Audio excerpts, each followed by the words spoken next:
Вау! Я обожнюю це місце. І я так радію, наче дитина. Як тут гарно. Нарешті я тут.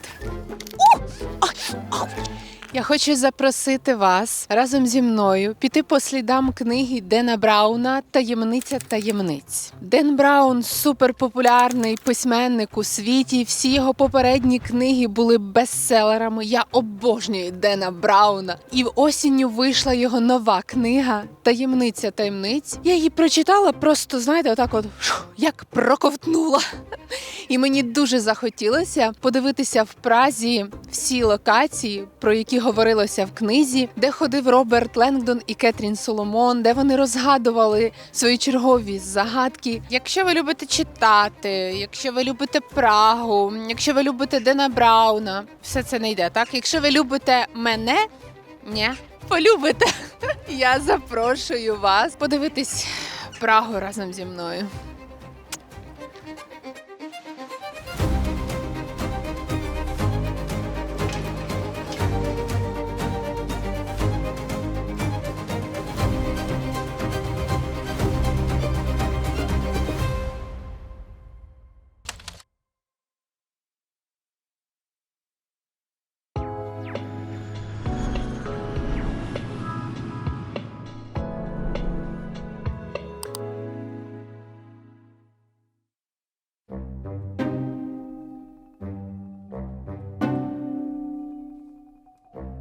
Всі, коли говорять про Прагу, то завжди розмова починається про Карлів міст. Найвизначніша, найяскравіша пам'ятка, гріх туди не піти, особливо якщо там наш головний герой Роберт Лангдон пройшовся теж. Ну що, побігли теж на Карлів міст шукати там загадки Дена Брауна?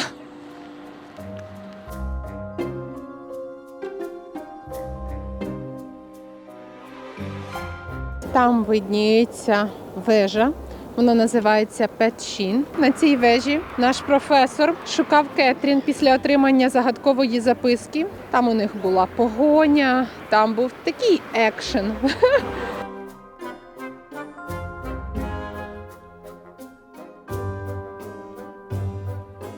Мені здається, на цю картинку можна дивитися вічно. Настільки це прекрасно. Ці кораблики, ці силуети Пражського граду, ці статуї на Карловому мосту, пташки, такий легенький туман.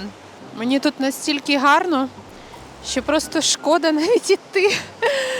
Просто хочеться стояти і маленьку вічність милуватися цим видом Праги.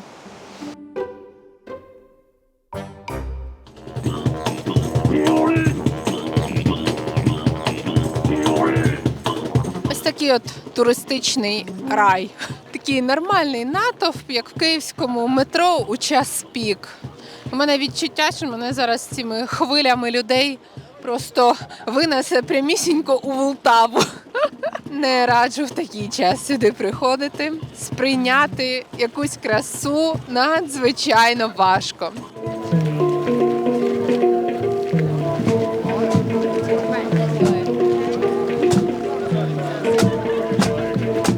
Що мені заважало встати о 5 ранку і прийти сюди на світанку? Я візьму свою волю в кулак і прийду сюди на світанку. І покажу пустий Карлів міст. Я хочу дізнатись про цю магію пустого, безлюдного Карлового мосту.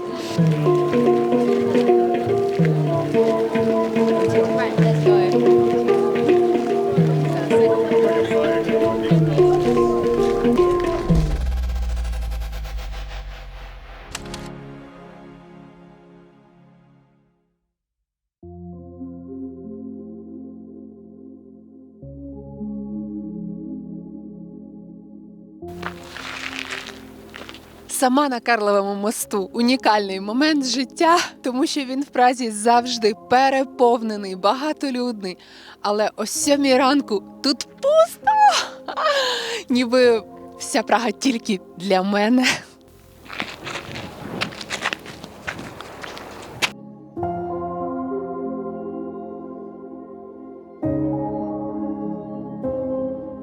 Я досі не можу повірити, що я сама на Карловому мосту. Що це така, знаєте, абсолютно нереальна ситуація. І я так радію, наче дитина. Боже, я жила тут деякий час, і мені взагалі не приходила ця думка до голови, наскільки це класне відчуття бути тут на світанку. І ще світились ліхтарі, а потім їх раз виключили. З 5:30 до 8 ранку, мені здається, це ідеальний, супермагічний час тут бути. Я відчуваю цей момент особливо, тому що на самому початку роману Дена Брауна професор Роберт Леңдон, він тут стояв також на світанку, дивився на Волтаву і зустрів жінку, яка йому нагадала про смерть. І коли ти про це читаєш у світовому бестселері, як головний герой стояв в цей же момент, на цьому ж місці, і потім ти приходиш сюди, і все це відчуваєш, так ніби проживаєш цю книгу сам. Хочеться сказати вау, вау, це такого занурення в книгу у мене ще не було.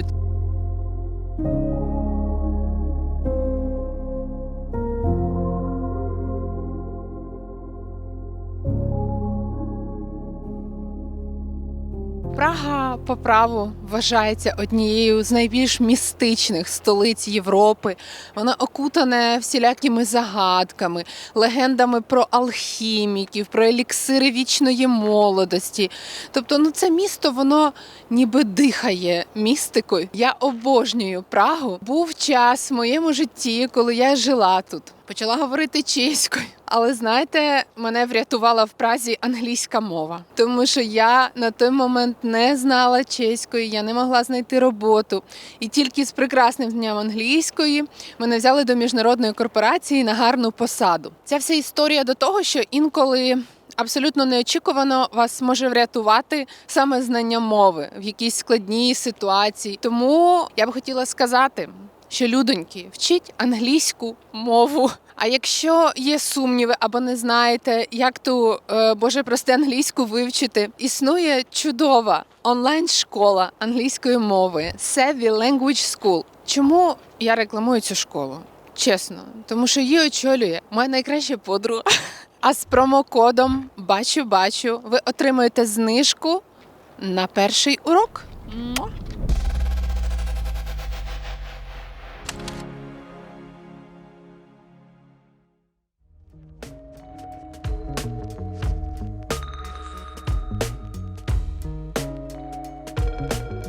Роберт Леңдон і Кетрін Соломон, його найкраща подруга і в кінці кінців дама серця в останньому романі, дружили 30 років і подружились. Вони отримали дуже багато пригод в Празі, їх переслідували, за ними ганялися, хотіли їх вбити, все що завгодно. Але вони ховалися в Клементінумі. Це ще одна класна штучка в Празі, яка має барокову бібліотеку, астрономічну вежу, і весь цей комплекс стародавній називається Клементінум. Ховатися в бібліотеці десь між стародавніми манускриптами, мені видається, це класна ідея, але треба ж подивитися на власні очі, що це за Клементінум. Погнали!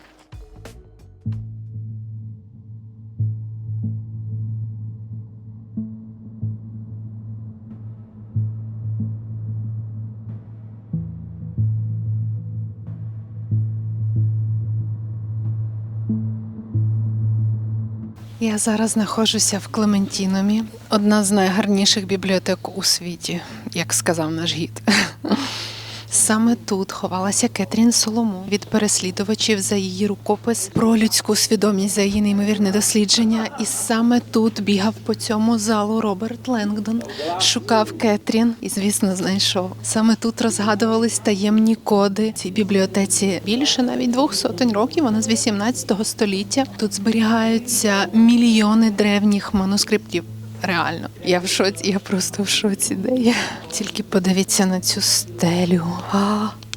На жаль, заходити туди подалі всередину дозволяли заходити тільки першим особам держави. І як виявилося, саме сюди дозволили зайти Дену Брауну. Перед тим, як він написав «Таємницю таємниць», тобто в процесі написання, йому реально дозволили зайти всередину цієї барокової бібліотеки. Вона фантастична, фантастична!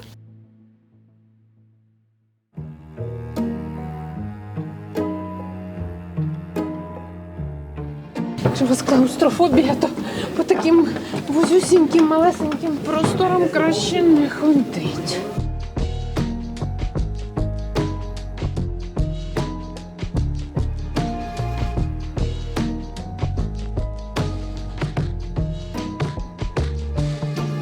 Зараз мене чекає якась фантастична краса, один з найкращих панорамних видів на Прагу.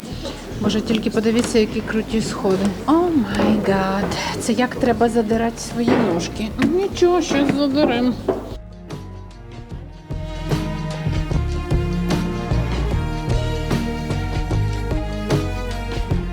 Ні, ну це вау. Це вау. Який туман над Прагою. Відьом палять. Я в шоці просто, ці червоні дахи. Правда, я під колір. Під колір міста.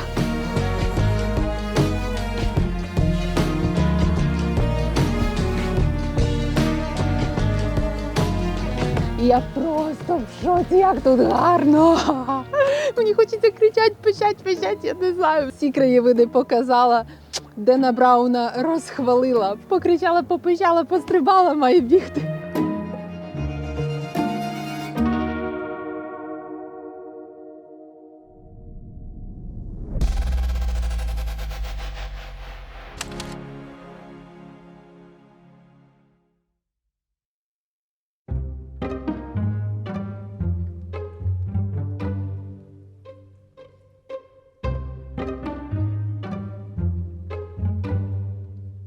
Я зараз знаходжусь на вуличці, яка називається Новий Світ. Це така тиха вуличка, про яку ніхто не знає. Зазвичай туристи сюди не ходять, як ви бачите, тут супер пусто. Це така таємна пражська вуличка.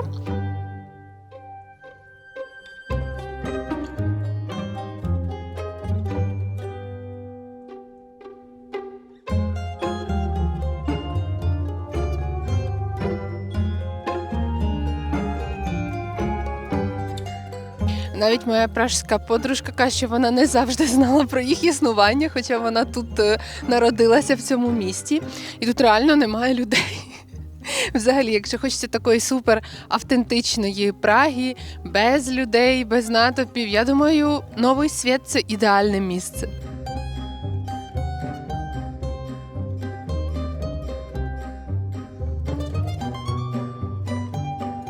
Тюбатюлькін.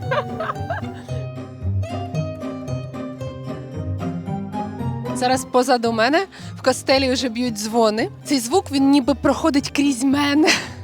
Я завжди любила церковні дзвони, завжди. Але в Празі вони відчуваються якось по-особливому.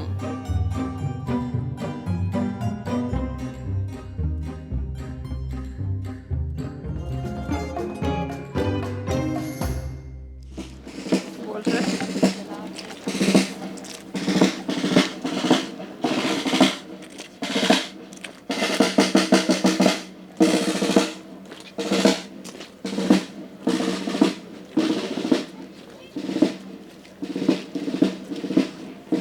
Щойно я стала свідком зміни стражів в чеському празькому граді, який знаходиться позаду мене. Взагалі-то це величезний комплекс, але зміна стражів відбувається о 12-й годині. Я про це взагалі забула і абсолютно випадково якраз потрапила на цей момент, правда, під самий кінець, але було дуже цікаво. Уявіть рівень терпіння стражів. Вони мають стояти, взагалі не рухатися, не реагувати на всяких людей, які тут знімають відео або їх фоткають. Це треба дуже серйозний рівень терпіння на всі ці штуки. Я би ніколи не видержала такої роботи. Я просто в захваті від цих людей.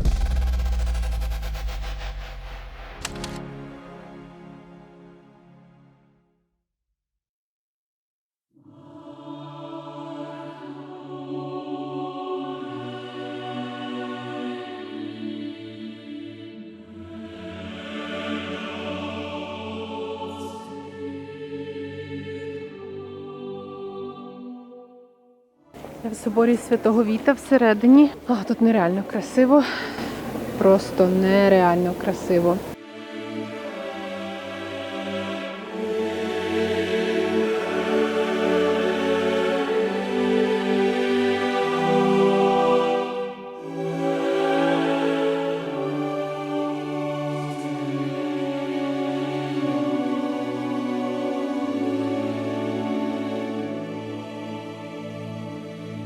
Я вперше побачила цей собор у грудні 2017-го, коли ми з чоловіком сюди приїздили.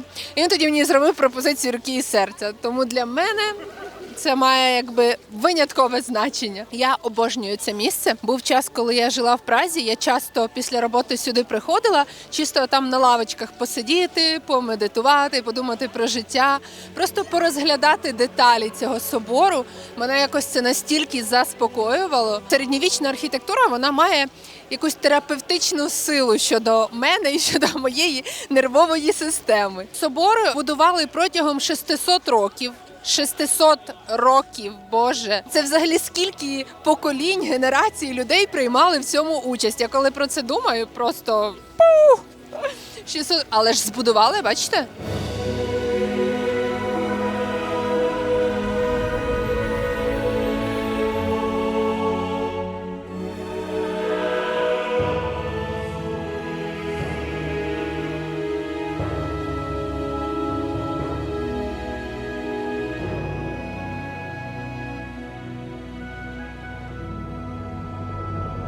В цьому залі відбувалися коронації чеських правителів, відбувалися бали, лицарські турніри, величезні королівські бенкети.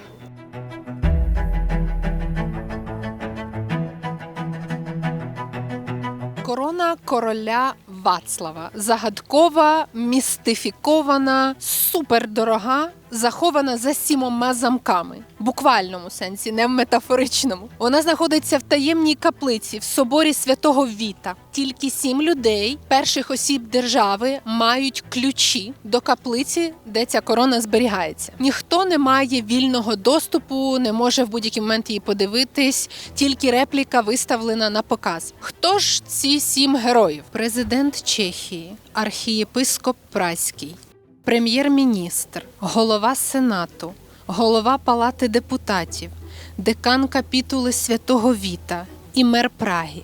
7 ключів, 7 замків, 7 свідків корони. Але всі 7 власників мають погодитися між собою одночасно, щоб відчинити 7 замків. Тобто хтось один не може тихенько там чик-чик-чик відчинити, а інші 6 там ходять, сплять. Ні, не працює. Працює тільки в єдності, коли всі 7 відчинять одночасно. Легенда про корону короля Вацлава говорить нам те, що кожен, хто не по праву вдягне її, навіть приміряє на одну малесеньку секундочку, не маючи права на королівський трон, то дуже швидко ця людина помре. Звісно ж, трапляється так, що одна легенда обростає іще цілим клубком інших легенд. Під час Другої світової війни розповідають, що один із нацистських командирів, м'яко кажучи, наплював на це правило, що корона тебе уб'є, мав на увазі він це, і приміряв корону короля Вацлава. От як ви думаєте, що із цим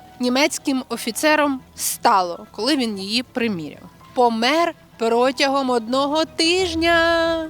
Але насправді ми не можемо знати, чи він реально помер від прокляття корони, чи просто чувака вбили, бо була Друга світова війна.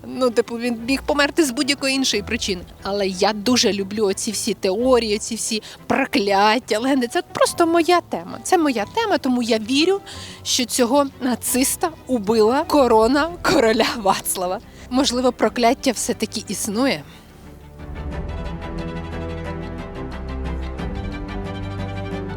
Ден Браун описує собор Святого Віта в «Таємниці таємниць». Звісно ж, тут є авантюри і пригоди в професора Ленгдона і Кетрін, і вони тут ховаються, тікають від зловмисників. Професор Ленгдон розповідає своїй подрузі цю історію про 7 замків, про прокляття, про корону Вацлава. Вони проживають тут свій епізод, тому я не могла не розповісти цю легенду, але насправді вона мені дуже подобається, вона прямо на серце мені лягає.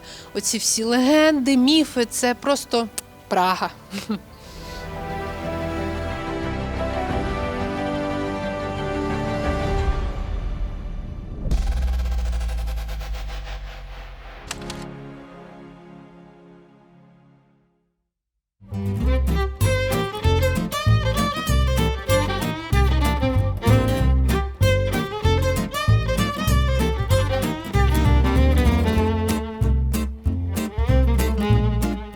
Зараз я знаходжусь біля Національного театру. Називається Народнє дивадло. Один із основних театрів Праги. Виглядає дуже урочистим, дуже нарядним. На фоні такого театру проїжджають сучасні трамваї. Пролітають люди, які спішать по своїм справам. В цьому вся Прага. Поєднання старого і нового, і воно настільки близько, що інколи просто не вкладається в голові, як взагалі все це поєднується водночас.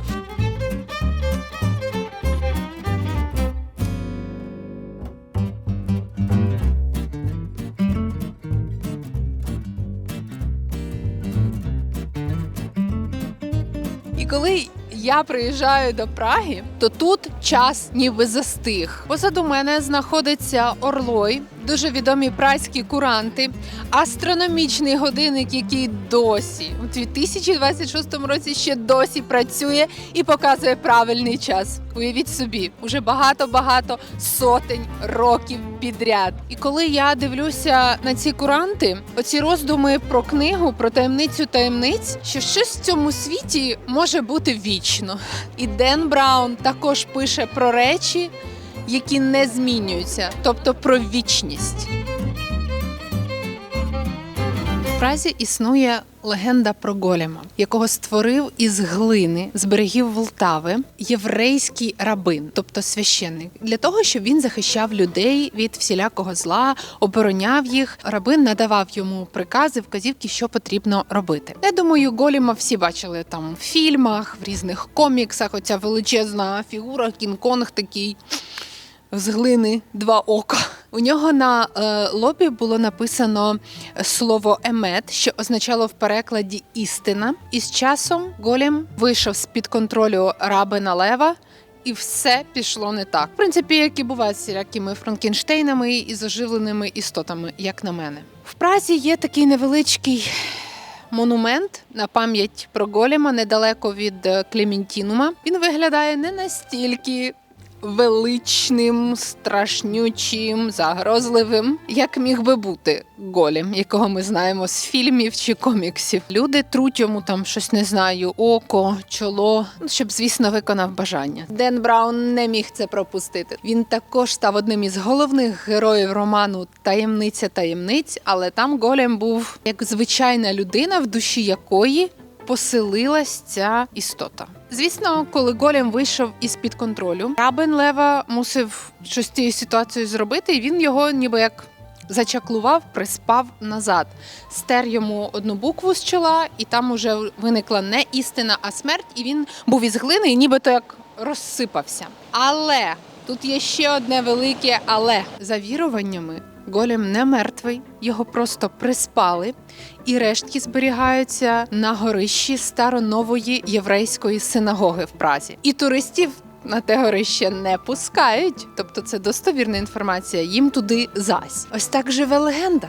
Якщо голем прокинеться, то Прага буде знову в небезпеці, тому що чувак був без душі, тупо виконував прикази. І що сталося у Дена Брауна? Голем ожив. Звісно. Він ожив, заскочив у тіло дівчини і почав там витворяти все, що він тільки хотів. Звісно ж, на благо батьківщини, на благо людей, йому так здавалося. Голем там нормально начудив.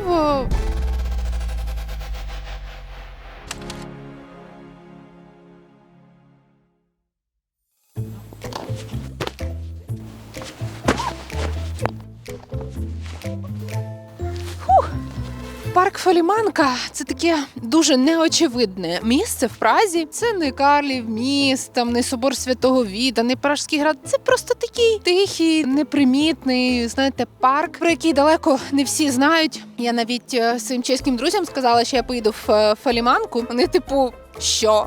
Яка ще Фоліманка? Саме цей бункер позаду мене в парку Фоліманка описується в книзі, в пригодах Роберта Ленгдона, який галасає тут по цьому парку, знаходить секретну лабораторію, де проводяться досліди над людською свідомістю. І цей бункер по сюжету книги, зараз спойлер, вибухає. І над всією Прагою такі виникають, знаєте, коливання, як від виверження вулкана.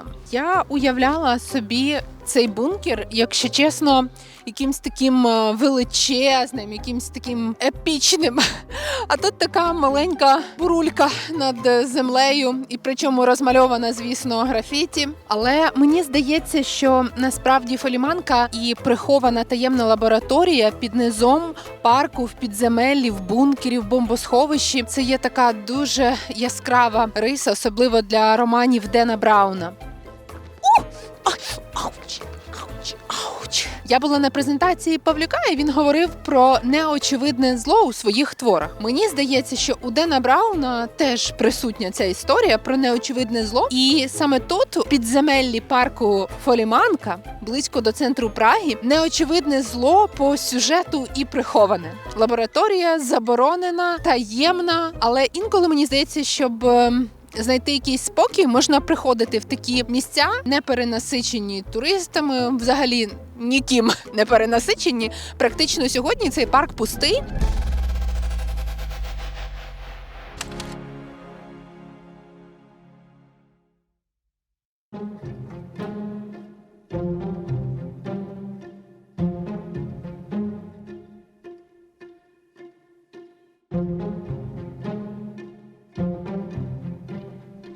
Я була біля цього собора безліч разів. Це вперше я дивлюсь на собор іншими очима Дена Брауна. Мені здається, що ця вся будівля, Вишеград, вони просто дихають Деном Брауном, якщо можна так сказати. Мозаїки на стінах собору, вони про таємні знаки, вони про релігійні символи, про алхімію, в кінці кінців про таємницю. Все, чим просочені книги Дена Брауна, і, зокрема, його остання таємниця таємниць, яку я просто в неї закохалася.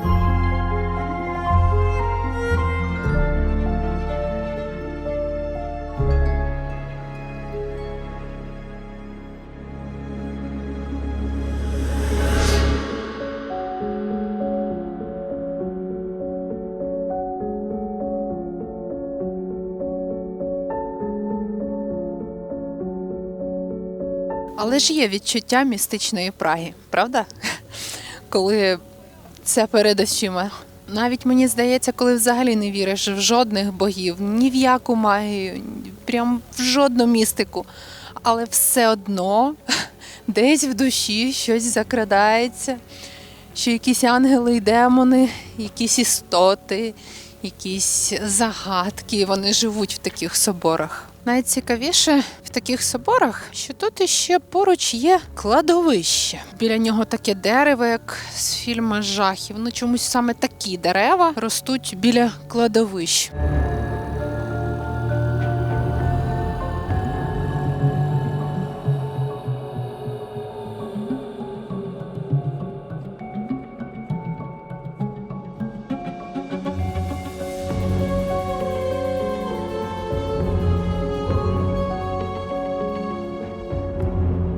Відчуття середньовіччя, магії, містики. Ну, навіть якщо ви не читали Дена Брауна, це відчуття у вас буде, я вас просто переконую.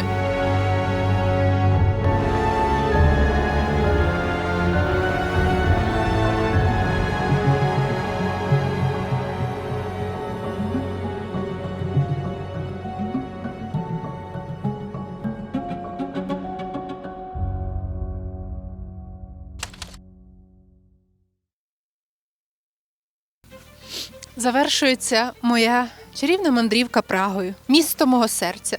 Сторіночки у Дена Брауна теж закриваються. Професор Роберт Лангдон і його подруга, теж професорка Кетрін Соломон, врятували світ, врятували свій рукопис. Все врятовано. Можна спати спокійно. Ден Браун завершив свою історію хеппі-ендом. Я сподіваюся, вам вдалося прожити історію таємниці таємниць разом зі мною в Празі. Хочеться вірити, що головна таємниця таємниць про те, що смерті не існує, про те, що наша свідомість живе вічно. Дуже-дуже хочеться в це вірити, бо саме ця віра може нас зігрівати. Дякую, що були зі мною на каналі Бачу-Бачу.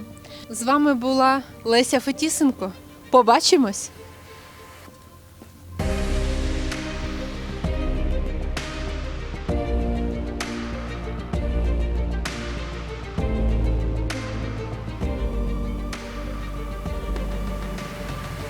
Це так бачу Прагу я без окулярів. Ласкаво просимо у мій світ. Але треба вміти посміятися над собою, не жаліти себе.